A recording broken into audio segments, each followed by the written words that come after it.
there's plenty of emphasis out there on marketing. There's plenty of people wanting to become better marketers. There's plenty of people thinking that marketing equals printing money. But what about marketing the right things? What about the power of your own soul purpose, S-O-U-L, soul purpose in marketing? Let's put more money in your pocket, increase your financial IQ, and create more peace of mind, clarity, and certainty in your life. Welcome to Money Matters, a weekly segment of the Wealth Labs podcast where we tackle the money topics that matter. So we've got Demi. She's a freaking expert at this. She dives deep in it all the time. She knows how to coach it. So I just thought, why not ask her? What is the power of soul purpose with your marketing? How does that impact it? Well, you know, Garrett, something we talk about. It's never been easier to be an entrepreneur in this day and age. It's cool again. Like my mother or my father-in-law's mom, right? He was educated, but then he became a contractor, and she was just so disappointed in that. Like, oh, you're educated and you're a contractor, but he was an entrepreneur and he was successful. And now it's like, no, you got that badge of like you're cool. Right, if you're an entrepreneur, yeah, right? and like it's the renegades. It is. So there's that. There's more people doing it, and because of that, there's more services out there. I mean, and there's we all have these like side hustles, Fiverr right? and all these different things. Right. Like you can work a job and be an entrepreneur at the same time.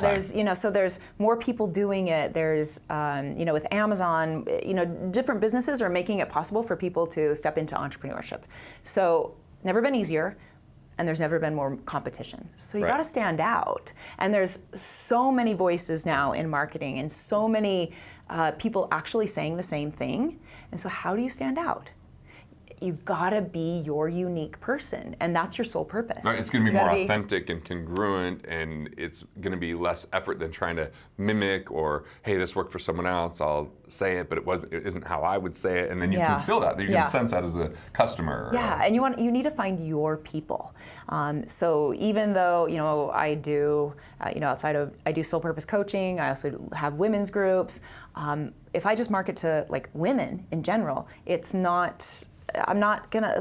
gonna go out into the sea of voices. Yeah. But if I can really speak from the depth of my soul and like from what matters to me and what my struggles are and what my soul purpose is and what I'm passionate about, then I'm cutting through all of the noise to my people, the people that are right. And like scarcity would say, oh well, we've got to get this out there to everyone. Yeah. It takes abundance to say like. Someone that I host a radio show with for a long time that has an uber successful business. He was like, okay, I want men aged 29 to 38. I don't know, it was like something super specific, married, and they've got a certain level of success, but now they're not sure what to do with it. And he just grew this business massively because he got super specific and he could speak to them. And they heard it like, wow, he's talking to me. And he could relate to it because he was thinking about his own life during that time. And the mistakes he made, right? Yeah. And so that's the power of soul purpose in marketing. It's I work with in my women's group we work with women that have a message that feels bigger than them. So they have a message that they feel inspired by, they're impact focused and purpose driven, and they have reached a certain level of success and felt on the outside looked successful, but on the inside felt something was missing, right? And when I say those words, I'm cutting through all of the crowd to like, oh yeah, that's how I feel. When I bring those people together, we make magic happen. If I have to like sift through and find the wrong people, I'm not finding my right people. So this is... Or you'll actually turn a lot of people off with that message, and that's good. Yeah, because they weren't your customer. I need to. I don't want to work with everybody. As Joe Polish would say, you sift, sort, and screen by that message. Yes. Or as Roy Williams, one of my mentors that wrote Wizard of Ads, he talks about like in writing to hire, that you write to one person. Yeah, and then when they read it, they're like, how this speaks to me. Yes. And that's the power of soul purpose marketing. The other thing, Simon Sinek wrote a book, Start With Why, very popular. If you haven't seen it, watch his TED Talk, highlights the whole thing. But his whole premise is that people don't buy what you do, they buy why you do it. And that's one of the ways to cut through the noise too, is people want connection. Mm-hmm. They want to...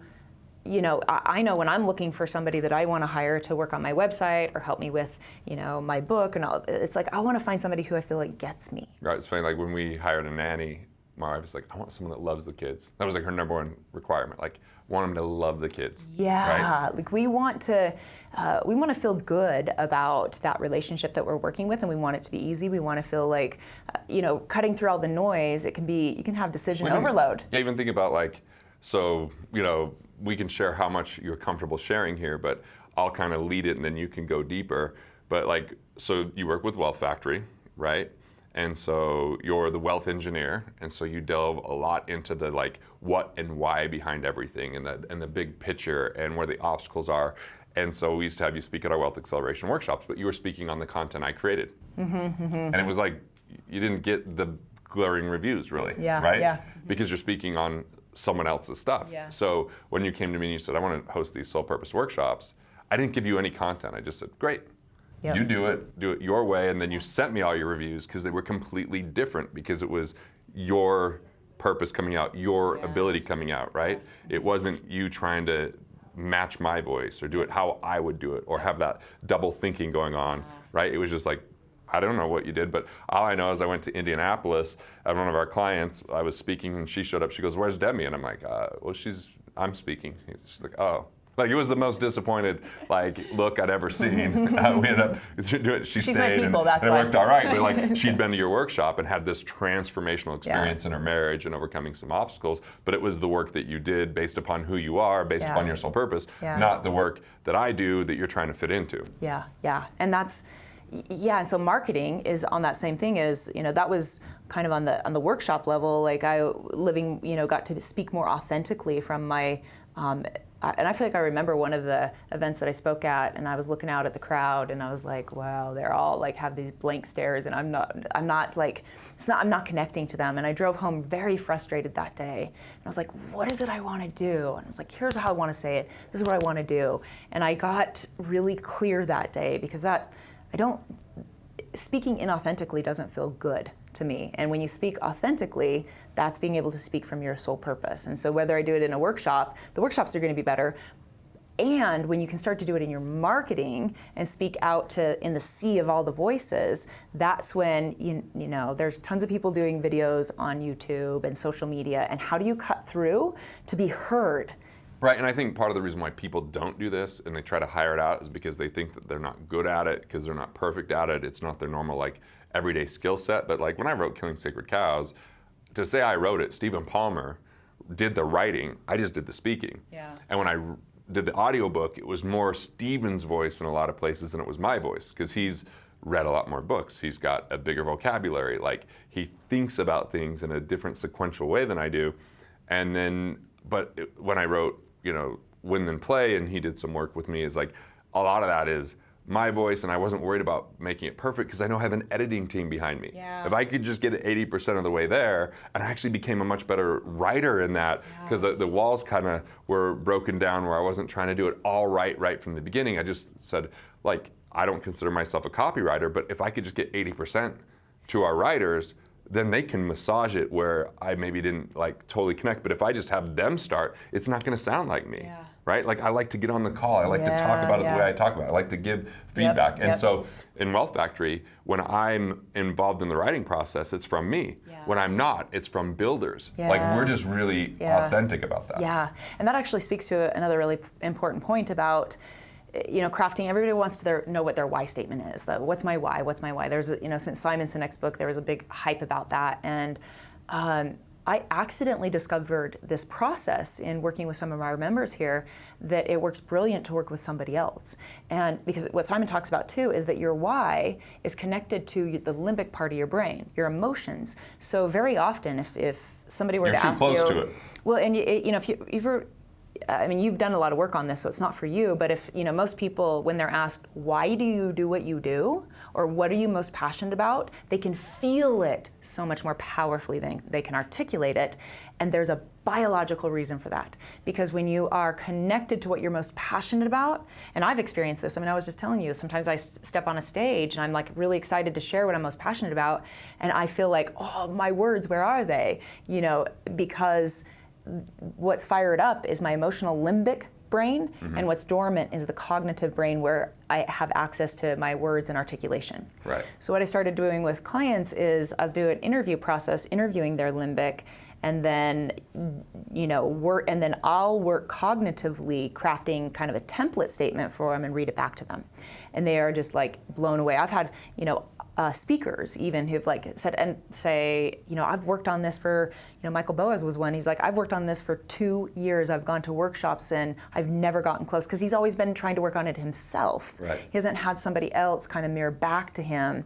And so it's helpful to work with somebody when you're trying to articulate this. I mean, even I've been working with a TED Talk coach now to work on my message and, preparing for that TED Talk. And she's able to help me pull out words just reflecting back. And so I think it's when you're really trying to pull out your soul purpose words, it's important to work with somebody. I remember when we brought in Chris Smith with Campfire Effect, and he was like talking about my great-grandfather, and he's like, imagine if he would have Wealth Factory. And I was like, whoa, that just felt so real of why I'm so connected to it, is with the pain of not understanding money and what that did to separate the family and how it brought scarcity and breeded it for generations. And there was unnecessary limitation and pain and scarcity. And it was like, whoa, I can change our family's financial future and destiny by embracing soul purpose, building a life we love, and being intelligent about money, not coming from scarcity. And then when I looked at like stand-up comedy people, I was like, well, why do you do that? I'm like, well, when I was a kid, it was the one thing that connected me to both sides of my family, the Gunderson side and the Aquino side, because when I'd show up, like, hey, you're gonna tell your jokes, and the whole family would sit around and laugh at the jokes, and so it really had this connectedness to it. Totally. But the second piece to it is, it didn't require perfectionism. No comedians ever said that they were perfect. They talk about bombing. Like, I did it after watching a documentary called Dying Laughing, where all the best comedians talked about when they just absolutely bombed, and it was part of the process, and I was like, wait. So I went out the next week and did an open mic, and what I loved about it is I got immediate feedback. Yeah. And if I didn't do well, I had the next chance was that next second, and it reminded me of my family, right? Like that connection, and so it's even brought my friends in closer through, I've roasted them and that kind of stuff, or they show up to support and kind of this expression. So like, getting that why just gives you that whole different level of clarity and power and production. I remember the first time I heard you share that story about, it was at the Wealth Summit. I don't know if that was the first time you shared the story about your grandfather, your great-grandfather from the stage. I was riveted when I heard that. And I've heard a lot of your stories, but when I heard that, I was even more bought in than ever before. Right, now we have a timeline out like, at our office. Gosh. And it was like when you heard that, it was like, that makes so much sense why you would do that. No wonder you are so the perfect person to do what you do. And that's what you want people to say about your business. You want people to say, oh, that makes perfect sense. Because when they're saying that, they're actually saying, you would be the most amazing person to work with me. You're not just You're doing the person. this, and there's other firms out there that do this. You're coming from this place. Yeah. So, look, this is great. I like your statement, don't go wide, go weird. So purpose is your version of weird, right? Yes, and that reminds me of Austin, Texas, like keep Austin weird, right? Yes, and it's this place that there's South by Southwest, and there's Austin City Limits, and there's all these people that show up. Don't try to be the person for everybody. Go wide, go to your weird. All right, we're here talking soul purpose. This is how you win and play, as you learn, you embrace, and you grow through your soul purpose, not through external factors, not by trying just to have the biggest bank account, although you might have a bigger bank account when you truly embrace your power of soul purpose. So it's really about building the life that you love and winning first before you play.